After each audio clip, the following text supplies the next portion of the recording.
Okay, everybody. Hello. Thank you so much for joining us. I am Savannah Suttle, and I'm here with Seth Rudin. We are so excited to be hosting this webinar on should I sell my business or pass it on, considerations for business owners.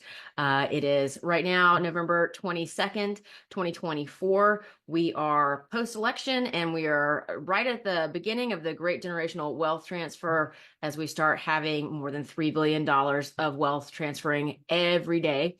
And so this is a great opportunity to kind of look at, okay, what is the state of business and what is the state of business transition and succession planning and exits and all of the things that kind of come up, particularly if you haven't started talking about them with your family in time for the holidays. So I'm here with Seth Rudin, who is a very prominent business broker in Seattle. Both of us are based in Seattle. I'm very happy to have him on. Seth, why don't you go ahead and introduce yourself? Hey, thank you, Savannah, for having me. Thank you for everybody for joining. I hope if you're in Seattle area, you have power and you're staying warm. Obviously, we had the bomb cyclone. I'm Seth Rudin, as Savannah noted. I am a mergers and acquisitions broker for IBA. IBA stands for International Business Associates. We'll be celebrating our 50th anniversary next year. We've helped sell over 4,300 privately held or family-owned businesses. Some of them means advising clients who have family matters who want to either pass it on to their children or a family member, or they want to take it to the outside market. And I am pleased to join Savannah in helping you do that. Awesome. Okay, well, Seth, thank you so much. Would you mind just kind of giving us an overview of what exactly are you seeing in the marketplace right now in terms of demographics and trends and just generational businesses? What are you seeing that's coming up pretty regularly? Sure. So I'll talk from a seller perspective and a buyer perspective. From a seller perspective, as everybody knows, it's not a great surprise. The generations are getting older. The people who really fuel our economy in the United States are business owners, and they are getting older, and they want to figure out how to retire. Some of the younger generations haven't grasped, that they want to own a business, and others have. And so we're seeing a mix where the generation of wealth, right? So what Savannah and I are talking about, right, is the passage of a business from the parent to their children or to a cousin. And others are not adapting through it. So we're having to coach them through it, make an assessment, and we'll talk through that in this discussion. On the buyer side, right, to be able to acquire a company, they got to have the experience, the knowledge, and the passion, and then the financing ability, right? So, some of the kids who watch their fathers and mothers work really hard realize they don't want to live that life and they choose to go pursue a different dream, or not because of their passion, but because of how much they worked, right? Just the level of effort to run a business. Usually it's not a 8 to 5, 5 day a week job owning a business. It's 7 days a week, 24 hours on, take some breaks for your family. That's often the case of an entrepreneur. And that scares, some of these kids, right? And I'm sure Savannah has talked to a lot of these folks who've seen that, and Oh, yeah. that's caused it. And then lastly, the ability to have the financing, right? So if you have a high performing business, it may be that the earnout or the financing can't be purchased by the kids. So sometimes the owners have enough wealth accumulated over the years where they're just okay handing it to the children. And other times they have to sell it so that they can set up their retirement, right, and establish their financing success. And sometimes it means they don't sell it to their kids in that case. Mhm. But and sometimes the kids will work for the new owner too. So that's what we're seeing. So what kind of funding options are you seeing right now? So if I'm a small business owner and I'm like, okay, look, I've got four kids and one of them has always said they wanted to take it on, but I don't necessarily know that they're actually cut out for it. And other ones that are cut out for it don't want to be involved, or they've already got careers established, or they live across the country. And, I really want to be sure that they are going to be the right fit before I ask them to pick up and move their entire families and their kids are in high school, to come home and run this business. So, what are some of those considerations that you as a small business owner are going to be thinking about in terms of bringing your family into the business, and how will you exit? Like, how will you start thinking about funding for that? Multitude of ways I can answer that question. I'll start on the first part, the financing part, and then we'll talk together on how we would assess if they're the readiness, right, regardless of the financing, right, if they're ready. On the financing side, depending on, the first step should be the owner getting a third party assessment of what is my business worth, right? It should not be a guessing game, um, which should be done professionally with somebody with transactional knowledge. And that's where we can help. We have the transactional knowledge versus, you could pay a third party corporate valuation. All they do are valuations for property tax, life estate, divorces, and stuff like that. But what they don't have is how much will a third party actually buy the business. And that's truly what a business is worth. It's right. It's not what I say as a mergers and acquisitions or a corporate appraiser. It's actually what would Savannah pay for someone else's business. And so that's the first step, is they should get it independently done. And then, have a candid conversation with their children if they are interested. If they raise their hand and said, hey, I'm willing to move over, or I live in your city and I feel like I'm experienced. I have the wherewithal to A, fund it out of my bank account, B, to get a loan from a bank like an SBA loan, or three, the parent is happy and trusts that they can give a seller note, right, where they're the bank, right, Mhm. issuing a loan. And what would be terrible is if the parent gives the loan with their retirement savings and it fails, and now the parent is, in a severe financial position, one, Mhm. and two, the relationship now is materially injured. Money, will change people. You know, it's hard when it's bloodline, right? So there are a lot of serious considerations that has to be taken accounted for. But those When are I would even say, interject that even if it's just one kid that you're working with, if there are other siblings involved, and now sibling A has jeopardized the retirement and well-being and maybe long-term care of the parents, and the other siblings are having to step in and figure it out, then that also creates a whole different dynamic. 100%, 100% agreed. And then the other part, right, is they could take a loan against their the child, right? If they had worked in the industry, or they own a house, they could, take a reverse 401k loan and pay themselves interest. There's separate programs for that. And then they could also take a mortgage, a line of credit against their house. A lot of different ways. Mhm. We could talk endlessly on different ways to finance, but those are the main ones. With the Mhm. interest rate stabilizing, post-election, uh, folks are able to acquire and feel more confident now about entering into transactions than they did, say, in September, with the Mhm. uncertainty of what was going to happen. Not trying to make a political statement. Yeah. That's just a fact of how buyer activity has been. Yeah. With how are you seeing the market in terms, like, are you seeing a lot of buyers right now, or are millennials and Gen X and people, who have been kind of early to mid-career during the last several financial crises, are they able to buy as many businesses, or who's buying the businesses? Is it mostly private equity?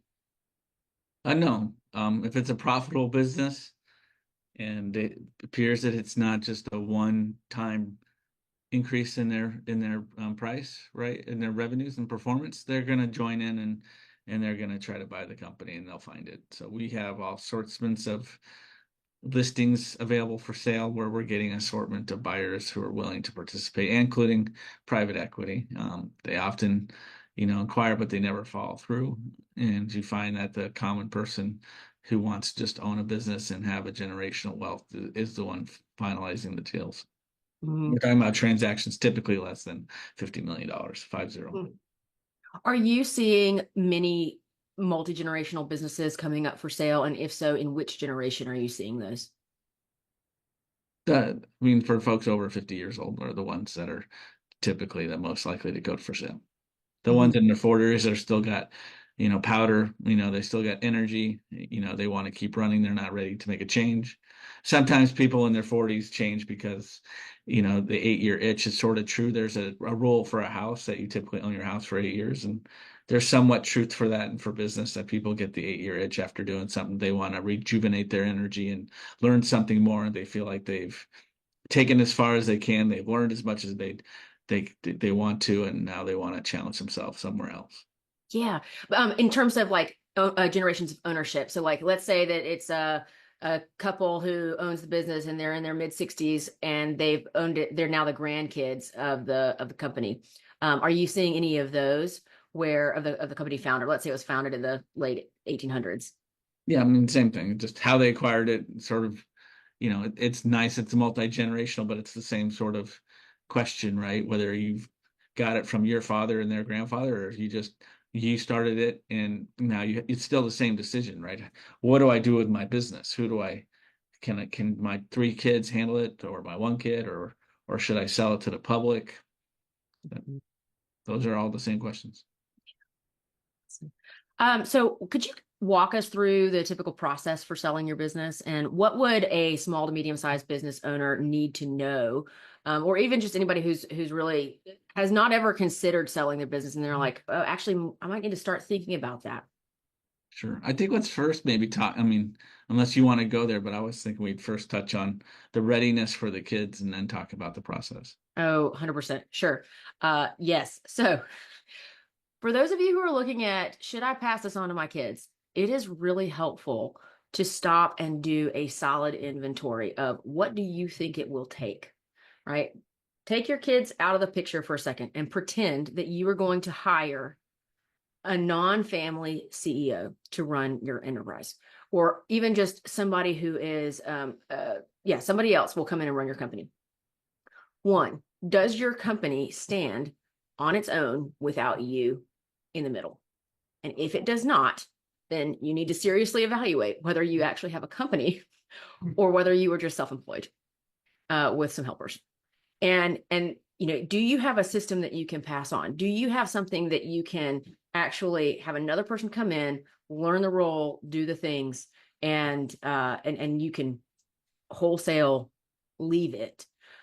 Because if you are just trying to replicate yourself, then that's fine. But what you're doing is you're replicating, instead of a business system, you are replicating a form of self-employment. And there are plenty of people who will come in, they will buy a practice, they will buy a client list, they will buy all kinds of things and step into self-employment. That's great. There are still people who will buy that and whatever you've set up. But when you start thinking about how you're going to pull in your children, think about who you would want to be in the role that you currently have. And so there's your company as it existingly stands. Then there's your company as you anticipate it will grow. What does your company need now, and what does it need later? How much are you willing to stick around in order to see that transition occur? Is there a big growth curve? Are you just trying to maintain? Are your kids high achievers? Are they rock stars where they just really like to keep things steady and, equilibrium and homeostasis? Understanding who your kids are and how they're wired is great. And yet also, you really have to understand how your business, is their way that they are wired, what is appropriate for what your business needs now and later. I also think that kids can grow and learn, and having a candid conversation with them before you've evaluated the value of your business and you've done the assessment that Savannah just walked through, but also just sitting down and saying, hey, what are your interests? What do you want to achieve? Mm-hmm. And figuring out that matrix to see, is this something that they would consider? Maybe you do this a year or two in advance, just saying, hey, I'm contemplating my retirement in a couple of years. Where would you be is this something you want to be interested in? I should put you in my plan or not? And don't, and make sure they set the expectation that they won't be hurt if you choose to go to the outside or stay within the family, because you may choose, selling to your family member can have negative implications. And unfortunately, I've seen a situation where a business was passed to the child and it had to come back to the owner, and it damaged the relationship between father and daughter, and that's the last thing we really want to see happen, right? Yeah, for sure. For sure. And I would say that if your kids are in a state where you want them to take over, they want to take over, make sure that they've worked in the business for a few years. I know you mentioned about 2 years. If you can afford to do 5, do that. do longer. Have them come in, and especially depending on how the size of the business, right? And how, your kid will likely be different than you. And also, the system of how you operate together will be different as long as you are in it. So just as a function of, if you're there making the executive decisions, then your kid's not going to have that opportunity to be the one person that everything is relying on to make the executive decision until you step out. Once you start leaving or start steadily exiting, that's when you're going to see your kids step into more of the roles and responsibilities that you might have expected from them in the beginning. Yeah, you want to make sure that they've seen all facets of the business. If it's not, some businesses are one dimensional. They're making one simple product and selling it, or we got a bakery, but there's the back office and there's the front office and dealing with customers or suppliers that they've touched all of it, and you feel that they can be successful. They can handle the stress of multiple channels coming at them at the same time, right? These things happen. I've seen kids have, where they were working in the business. I have a current listing where the son couldn't handle the pressure of being in the front line. So they found a role that the son can prosper on, but it's definitely not in the driver's seat. And that's okay, right? There's nothing wrong. The son's a good person, good job. He makes good pay. Just that's not, he doesn't like being the pitcher on the baseball team. He'd rather be the center, the left fielder. What about if, Seth, if the business isn't profitable? So, for example, I see sometimes families will come and they'll say, okay, we've got this business. It hasn't been doing well. My kids have wanted it, but I don't really want to hand them a hot mess.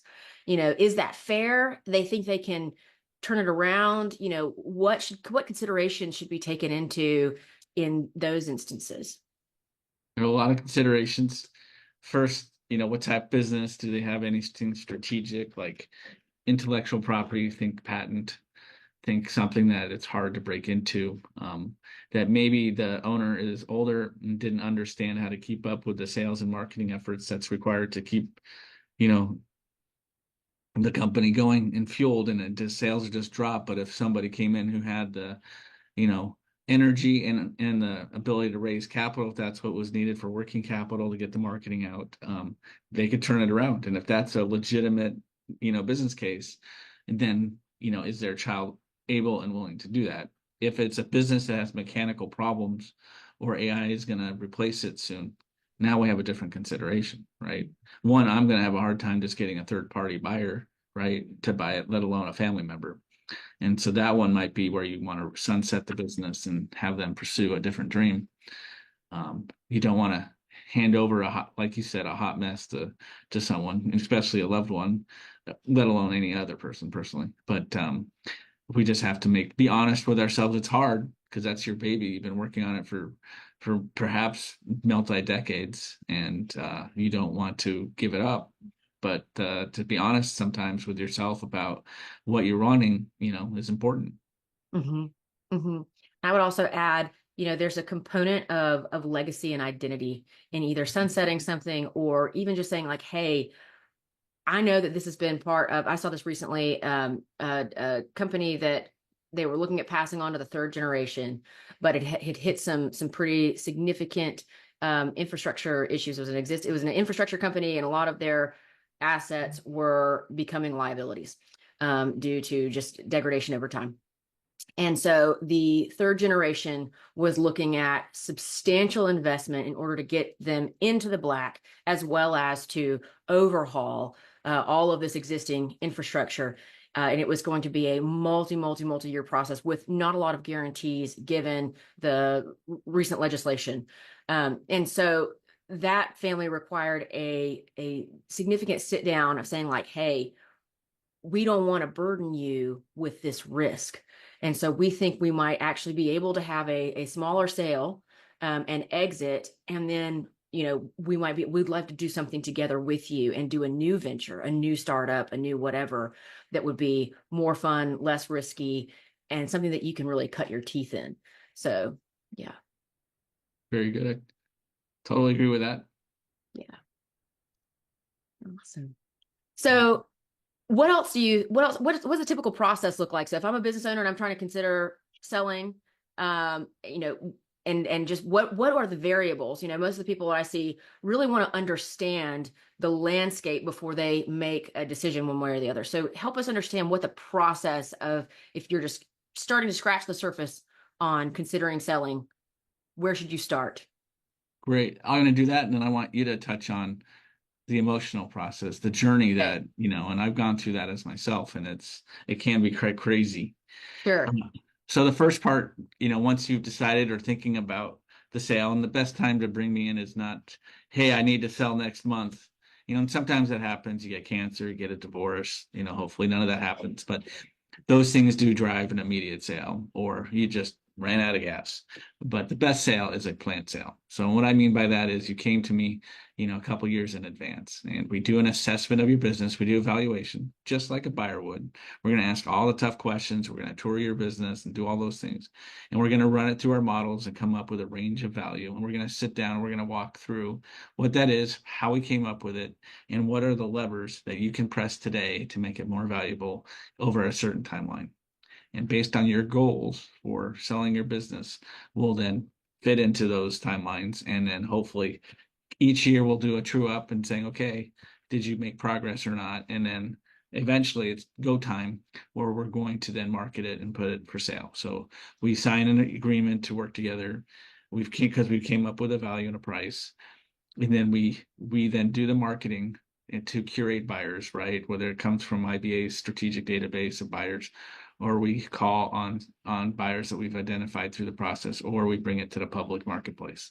Our goal is to get as many viable buyers as possible. Not every company will get a bidding war, and some will. So wherever that fits, we will work with the buyers on a confidential basis. I'll have to sign an NDA, and they got to prove that they have the financial whereabouts to finance and secure the deal, right? We don't want to get to signing and they can't come through with the money, right? We have to convince a landlord, perhaps, or they have to buy the property. So the landlord has to approve you.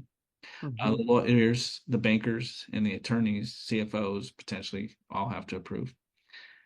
And so we've come to an agreement. The seller obviously has the full right to, counter offer, accept it, or reject an offer. And once we've accepted an offer, we work through the process all the way through by working on the definitive legal documents, often called a purchase sale agreement or a stock purchase sale, depending on the type. They get the bank financing. We work with the landlords. If it's a franchise, we're working with getting that assigned and all those different things that we have to navigate. It's very complicated. Usually takes anywhere from 6 to 9 months. Sometimes there's complicated businesses that require state approval, and that might take a couple extra months. But we work through all that process and get them paid at escrow, where they get their money. Then they have to fulfill a transition period, right? You can't just sell business and run away. You got to teach Savannah how to run this new cool company that Savannah just bought, and the seller is going to sit side by side and gradually teach her, where she's in full speed driving this Ferrari down the street, and that now she knows how to control and be prosperous. Yeah, and with that alongside, what are some of the common emotional things that you see? And I can speak to that as well, but I'd love to hear from you first. What are some of the recent scenarios you've seen? Sure. So first, I always tell my clients, get a hobby, something that requires you to be engaged so that you're not thinking about it. So running and walking to me, and I'm not a runner, but that to me is not a good enough hobby because it can still think about the current negotiation. I play pool. It's a billiards, 9 ball, 8 ball. And so that, if I'm thinking about, the negotiations of my sale of my last company when I was playing it, I would definitely not do well in the game. So I like hobbies that distract and free up the mind, because you are making a decision about the largest purchase, and it can be taken personal when it's not meant to be.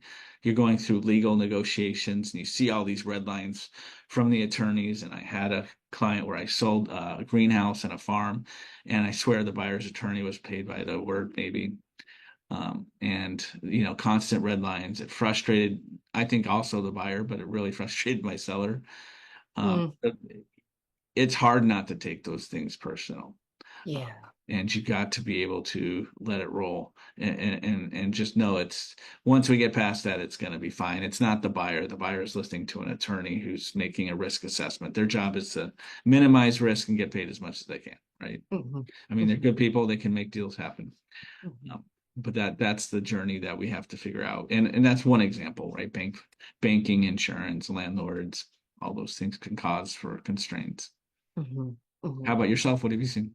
Yeah. So what I would say is several things. I have several different thoughts and I sequence them. Mhm. One of the things that's come up a lot recently is just is early onset dementia or Alzheimer's. So sometimes when a business owner is, or just cognitive decline in general.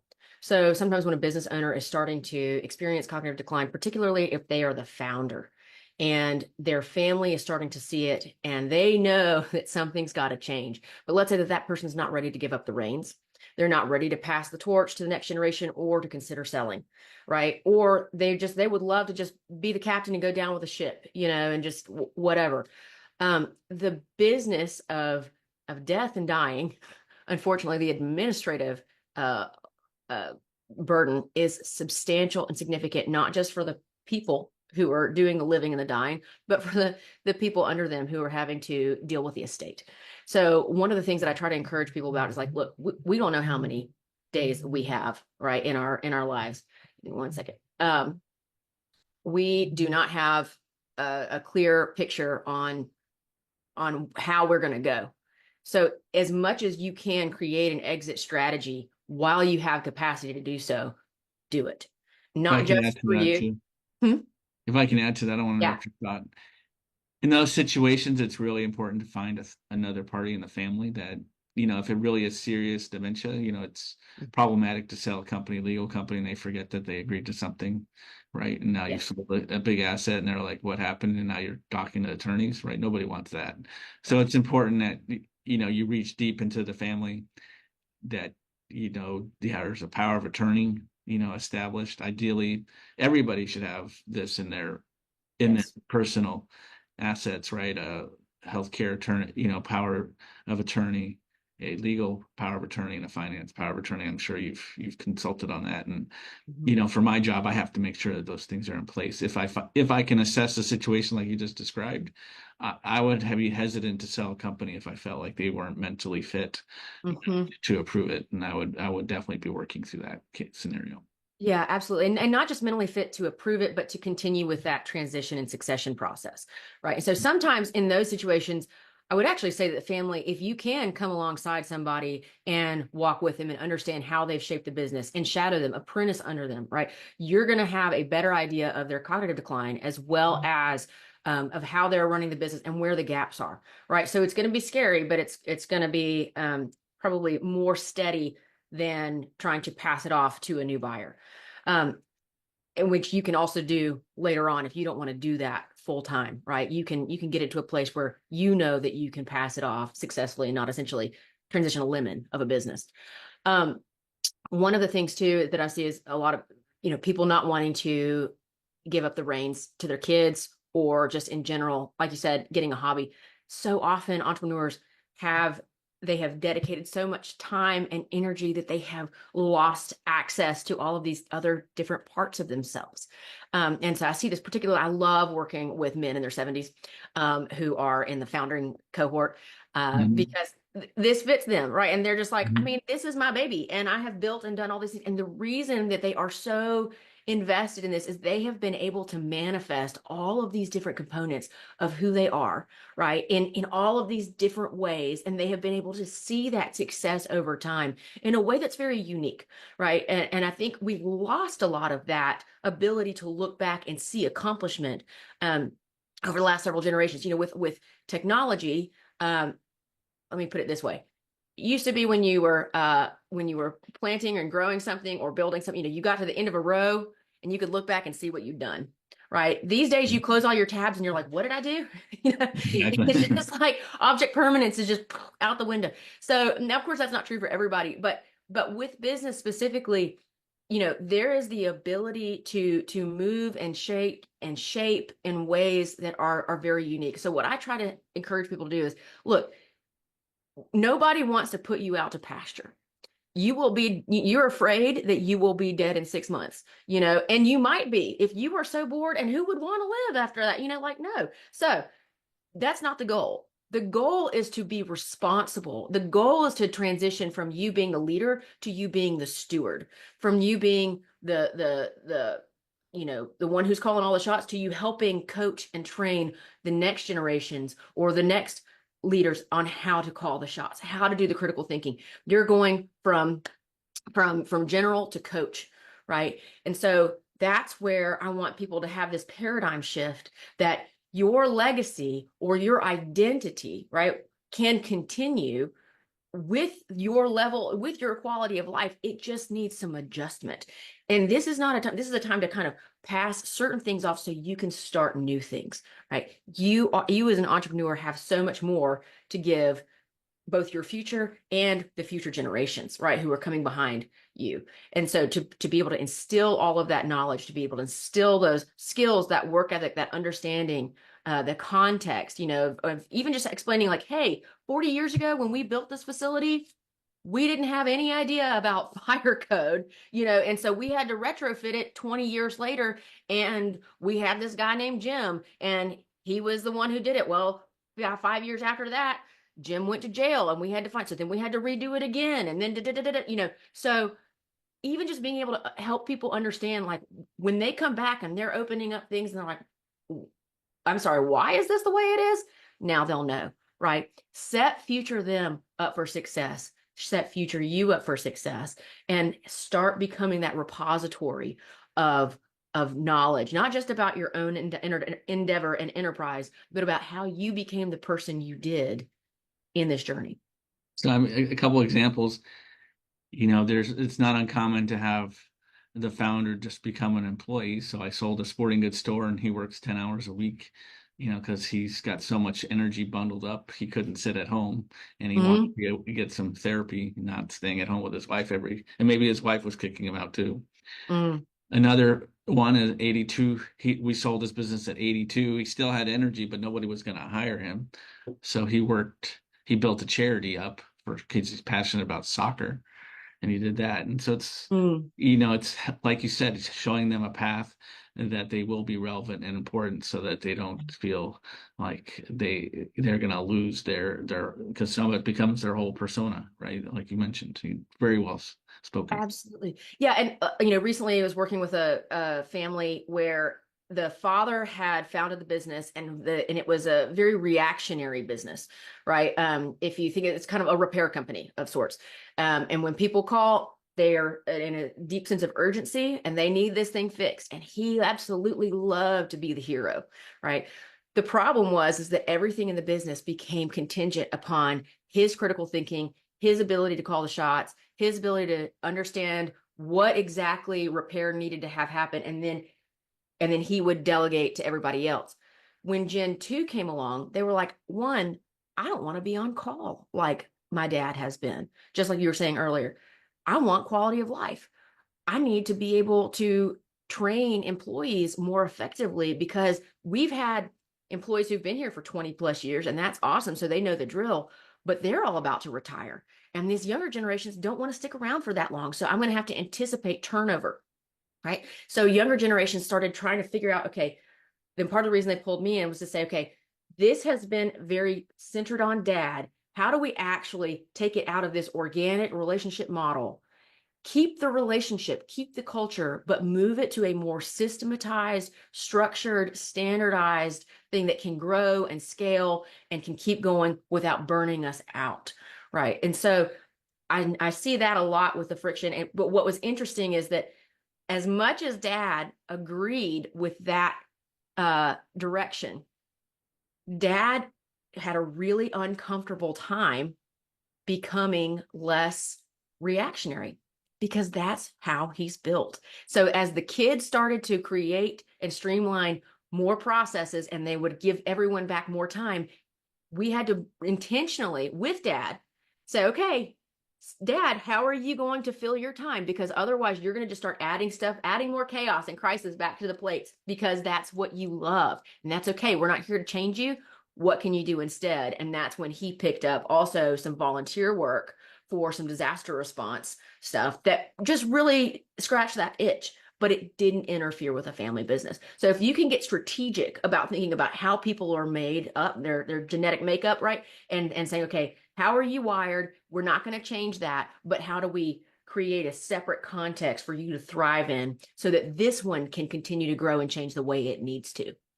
Kind of divorce yourself from, or not really divorce, but yeah, take yourself away from the architecture, build yourself a different trellis so your vines can go. 100% agree. Very well said. How what have you seen once you've seen the kids take over? What are some of the things that you've seen on the families that you're consulting, how they were able to adapt and manage the emotions that they have? Yeah. So, a lot of it's the sandwich generation that's coming online. And so, um, when families can do it well, they give their kids enough time to plan, in terms of where they're going to be living. Are they going to have time, energy to have kids? Right. That's a big one I see, particularly among women in their 30s, where they're like, okay, I'm at the stage where I either need to have kids or not. But if I'm going to be taking over the family business, I might not have that time. So am I okay with just being auntie? You know, uh, and done well, there is this sandwich generation, is able to have a clear goal and roadmap and able to have clear expectations with their families and with themselves and really start planning for the future long term. What often happens is right now we're in this stage where, we have so much information coming at us all the time. We're constantly having to filter, sort, organize, etc. And plan. How many times have you been like, oh, I want to do dinner with this person? It's like, if I don't put it in my calendar, it will not happen. So in the same way, this younger generation is very much of that mindset of, okay, hey, I need to roadmap, I need to plan, I need to create structure. Older generations, not always the case. Sometimes, but not always. And so what I see frequently is when the younger generation comes and takes over, they are looking at creating very structured timelines and roadmaps that in some ways feel uncomfortable to older generations, because older generations, they also know, like, yeah, you can have a draft plan, but it's not going to work. Like, life happens. And so you got to be able to be agile and all this kind of stuff. So there tends to be a difference in expectation between how much structure is helpful versus inhibitive. So anyway, yeah. Excellent, very good. It's great they're building this ecosystem, right, for families to take over their generations, and then we're helping them be successful in assessing them and with those criterion, right? Can you talk about, I know I've talked about it from a business broker perspective, right? From your side, when you're talking pre-planning, how emotional is that journey? What are some of any examples you want to share of ones that worked really well and others that maybe didn't? Yes. So sometimes people come to me because they're like, look, we would love to pass the business on to our kids, but our kids don't get along. And so we don't know what to do because, if we pass it on to one but not the other, it's going to cause all of these issues. So is there any way that you can facilitate and get us on the same page? Sometimes that's a yes, sometimes it's a no. There's one thing I will say is, people sometimes, it's kind of like when you get married and you think that having a baby will fix it. In the same way, if you sometimes think that, okay, if I can just dangle my will out here or the business or whatever, and that'll make my kids get along, it won't. It won't. And the thing is that with people getting along, they have to want to get along with each other, and they have to be willing to work on working together, even if that's just figuring out how do we survive each other over Christmas, Mhm. and so DNA roulette is real. And when you never know what kind of kid you're going to get. And sometimes, sibling one will just be the polar opposite of sibling two, and they're just oil and water and they just don't get along. And that's okay. But in order for them to actually be civil, they may not even ever be close, but in order for them to be civil, they have to figure out a literal operating model of how do they relate, right? And you can't do that work for them. And so what ends up happening, one of the things that I do like about business is that business will clarify and provide structure around those operating models and hierarchies and power dynamics and proximity and all the things that are usually very intuitive in family systems. Well, in business, you have to actually map out a process workflow. So, okay, once this sales order is complete, it's going to be delivered to the project manager who is going to do this type of checklist. So it provides a level of structure that you might not otherwise articulate. And these are the expectations. If you are organic and you are and intuitive and you're not very process driven, then sometimes it can become more complicated and create more friction. So a lot of times where I help families is when you're coming in and you're experiencing friction, it's usually an underdevelopment of structure and a lack of clarity around expectations. And so then people start fighting over assumptions of like, well, I think you just wanted this from me, or I think you're, whatever. And sometimes that's true, right? But kind of unstitching, okay, here's what was said, here's what they intended, here's what they wanted, and now here's how it came across. Here's how it triggered your stuff, which then created this reaction, which then created this response. And so now we can actually map out the process of what happened. Let's scratch all that for just a second. What needs to happen? What do you want out of this relationship? What do you want out of when you submit a sales order, right? What do you want when you receive a sales order? Like, what do you want in terms of your relationship? You want respect. You want to be heard. You want to be understood. When you say, hey, when you kick it back and say, hey, this isn't working, you want to be interpreted as being what? Pragmatic, right? As opposed to just being passive aggressive. This person sees you as being passive aggressive, right? So we understand that. We can understand where that comes from. We're going to solve the intention part, but we're also going to solve the structure part. And we're going to work on each other giving each other the benefit of the doubt, right? Now, there are some people who are really good at giving the benefit of the doubt, and they're really good at picking up from these kind of fractious relationships and saying, okay, we're going to change how we work together, and I'm going to try hard, and you're going to try hard, and we're both going to understand that we're going to give 100%, 150%. And mistakes are going to happen. And when mistakes happen, I'm going to consciously choose to not attribute it to these old narratives and these old paradigms and, well, you're just lazy, or you're just this, that, and the other, and it's hard. You have to rewire your brains, right? Most people are not willing to put in that kind of work. But it is absolutely necessary. And so one of the things that I would say is, like, when families come and they're trying to use the business as a way to force harmony, just be aware that in order to do that, the core issue is that people have to want to be harmonious. There's an old joke. It's like, how many therapists does it take to change a light bulb? Only one. But does the light bulb want to change? And it's funny, but it's true too with families. They've got to want to work together. If you want to work together, where there's a will, there's a way.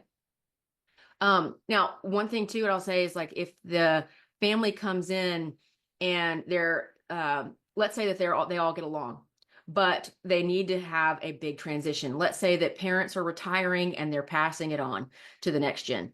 And let's say that the next gen let's say they're in middle management and they're not really quite prepared to be in C-suite, and they need some growth. And not only do they need it, but other employees in the organization also need context and structure. There's a let's say that you've got, I don't know, that by the time that they take over, you're going to go away from a husband-wife duo to now you've got, one kid who's in the driver's seat and the other kids are not in the business. This is functionally a change in organizational structure. And it will then therefore change the dynamics of how the organization functions. Just like in football, if you change the positions of the players on the field, you will change the dynamics of how the football play unfolds, right? And so in the same way, if you are taking somebody from, I don't know, a running back position and you're putting them in quarterback position, they need to have a different choreography of how they work with the other teammates. That takes practice. And sometimes there's this expectation that, oh, I'm just going to pass the business on to my kids and, oh, they'll figure it out and, oh, whatever. Sometimes it's not just about your kids. It's actually about the rest of your team and them understanding, what does this mean now? How does authority work now? What are the rules and expectations, roles and responsibilities now? And maybe those are staggered. So maybe, for example, in this year, now you've got profit and loss responsibilities for this one division, right? And then next year, you're going to have, assuming that you do well, next year, I'm going to make sure that you're also involved in these larger decision skills. And now I'm also going to set you up for strategic planning for these things. And I want to make sure that like these are going to be your zones of genius and your zones of responsibility. And at each of these milestones, we are going to communicate to other people what this will mean for them, how they are supposed to report to you, what their expectations need to be for their own departments, for their own team members, so that you can start to see a steady shift in responsibility and accountability, as opposed to just this kind of nepotistic dump of like, oh yeah, well, yeah, you got it. And so, sometimes that works, especially if you're smaller. You don't necessarily need all of the formality. But the larger you are, then the more communication, the more employees that you have, the more risk there is for miscommunication and gossip. And if you don't get ahead of that by creating a structured plan and by creating clarity, because everybody just wants to know, like, what's their future look like, right? So they have anxiety about this. Prevent that anxiety, because it will erode your company culture faster than you would ever believe. So create a roadmap for what is the succession going to look like. Help your kid have clarity, help yourself have clarity, and then help your staff have clarity. Very well said, Savannah. On fire today. I love it. Look at that energy. I think now we got a question, and if we have 10 minutes left, if others want to submit questions, we're happy to take them. We have a question from a gentleman named Sergey. He's one of my colleagues. He said you'd help with exit planning, let's say 1 to 2 years. You look at the valuation. What do you look for in terms of long-term planning? You're looking at value drivers, the accounting, financial metrics, etc. Yes, so I certainly want to help, clients, plan for an exit. We're going to look at it, financials. We're going to look at customer concentration. Savannah touched on founder's dilemma, where, are you self-employed if everything revolves around you, if you take yourself out of the business, or do you have the ability to delegate and you have a general manager who can easily step up when a new buyer comes in? All those things and others will be looked at. Is the equipment, does the place need cleaning up? Are the financials tidy? Do they P&Ls relatively close to the tax returns? Are they having the last 12 months have a bunch of negative growth and there's an obvious issue in the sales team? Are they spending enough in marketing? Do they actually have a sales team, or are they just resting on their laurels and glad that they got shut, the brand equity, people just keep buying repeat, but they're not hunting and growing. So that's what we will do. And then hopefully we've earned the respect of our client and they want to continue to work with us throughout. And obviously the economics of that deal, we work out and how that goes. We have a second question, and this one's for Savannah. Do you recommend any books or resources for family members that are struggling to communicate? Thanks for this, from Garrett McGovern. Oh, hey, Garrett. Yes, for ones that are struggling to communicate, there's a great book called, oh my goodness, it's right over on my table. Actually, let me go grab it. 1 second. Sure. Great questions. Thank you guys for attending. Hopefully you found all this. We're going to answer your question, obviously, but in the meantime, hopefully you found this session to be helpful and useful. Thanksgiving's coming up. All right, so this is an old book. I actually have it from grad school, from when I was a therapist. This is called Talking and Listening Together by Sherrod and Phyllis Miller. It's actually a couples communication book. But in this, it gives some really amazing exercises for how to start attuning to each other and hearing the actual core of what you need to hear.